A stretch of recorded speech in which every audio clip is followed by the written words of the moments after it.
Trump has repeatedly argued that states run American elections, and constitutionally, that's basically where election administration begins. Safe election. Well, as you know, Peter, states run their elections, and it is up to states to make sure that they have the capacity. You know, we all know that states run elections, but what we do is we bring together the power of the federal government to provide support. So here's what doesn't make sense to me. If Washington is supposed to back away from state elections, why is Trump's administration fighting over how states handle mail ballots? Looked at the various documents and everything that was going on, because the cheating on mail-in voting is legendary. It's horrible what's going on.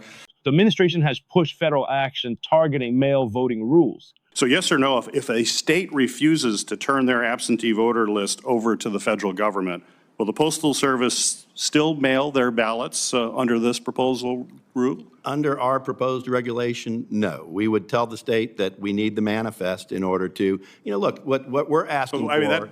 That's the answer. You would tell no. So the proposed rule basically coerces states to conform to these new requirements and hand over their absentee voter rolls, or face the consequences of not being able to vote by mail. Some states, that's all they do. 95% of SLO County voters now vote by mail or drop box.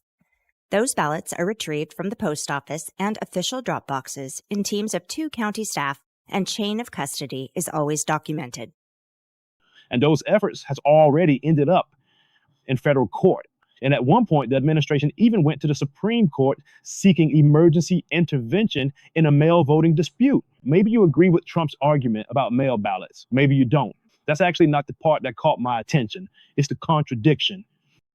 The United States Postal Service is committed to the timely and secure delivery of the nation's election mail. And we have the capacity to handle all election mail, including ballots. Because we're simultaneously being told states should control their elections.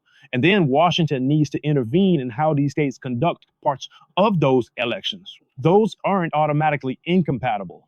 There could be a constitutional argument for both, but if that's the argument, where exactly does the state control end and federal control begin? Because mail ballots are starting to show us that line.